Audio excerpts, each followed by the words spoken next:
I was 8 years old when the Phillies last won the World Series. I sure hope it doesn't take that long for another one. But first of all, memories of the World Series, or the playoffs for the Phillies. What stands out for you, Mike? Well, I mean, I would say the number one thing that came to my mind when you said this was Shane Victorino's grand slam off CC Sabathia. That was one sweet. of them.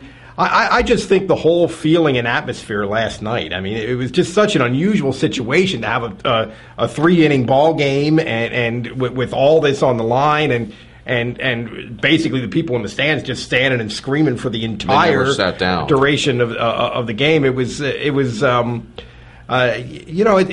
It's sometimes we get caught up, I think, Starkey, with this whole sort of 24-hour-a-day media churn of sports and analysis and breaking things down and talking about what's wrong. And sometimes we lose sight of just how much fun it can be.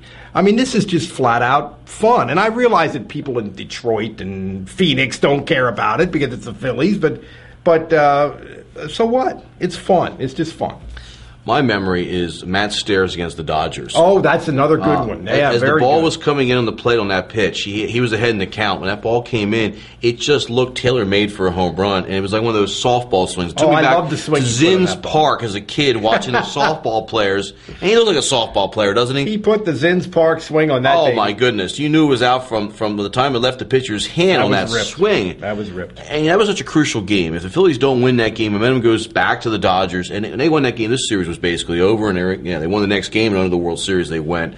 That one stands out. Watching Cole Hamels stands out as well, too. Absolutely. Really, really took a step to the very, very first rank of pitchers in the sport. And postseason baseball tends to do that at times, and he stepped up. No question about it. And the Phillies, I mean, this may be a one-shot deal. We don't know. I mean, there's no way to predict that their pitching is going to go crazy again the way it did this year. But I thought it was a real good one-shot deal. And last 17 games of the regular season, they went 14-3, 11-3 in the playoffs.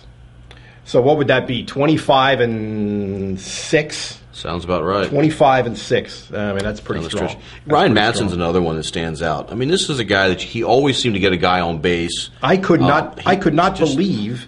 I thought he made a great pitch that Baldelli hit for a home run. Yeah, I thought so. 95-mile-an-hour fastball that bored in on his hands. It looked like it had to jam him, and he hits it out of the ballpark. Tells you how good of a hitter that Baldelli is. He's been ill. He's capable of being. Yeah, but I mean, Matson. I'll tell you what, though. From August 29th on, he has just been. He had 53 strikeouts and 2 walks or something. Unbelievable. One of the things you're going to hear were they really the best team in baseball? Which is, I mean, I don't have any problem with that. But I mean, of all the teams in baseball, I think they were one. I think if you look at the Rays and the Red Sox and the Angels in the American League and the Cubs and the Phillies in the National League, I think they were the 5 best teams in baseball. Of those 5 teams, I think they might have been the best equipped to deal with the postseason because of Hamels, Madsen, and Lidge. It's all about getting in the playoffs and whoever gets hot at that point, and the Phillies got hot. Well, they were not only were they hot, but I think their team was well set up. They were well equipped for postseason baseball. You mentioned Lidge, closer, 48 straight, not bad. 41 in the regular season saves, 7 more in the postseason. How will Brad Lidge be remembered? Well, I think he'll be remembered very similar to the way Tug McGraw was remembered in 1980. Now, Tug threw more innings and got more outs, but both of them were just about perfect when they had to be, and we're way past the point where the pressure of not having blown a save all year has to be in the back of your mind. We're light years past that point, and he's still out there with the cement mixer getting the job done. That sinker ball was just incredible. Amazing. Watch lights out, Lidge. One more thing I got to bring up is the celebration afterwards. Jenkins, they're all died on top of each other, and Jenkins falls off the pile. And if you folks saw this, he stands back up again and jumps on top again like he's 8 years old when it's a pile of leaves. But there's grown men he's jumping on. Yeah, that turns everybody into kids. That's the deal. Basketball season is upon us, and what better way to get involved with that than to... Well, next week we're going to go check out Millersville's men's basketball program, and we're going to do a special edition of the Low Post kind of live from Fusillo Gym that should be with fun. Fred Thompson and the Marauders next week on the Low Post.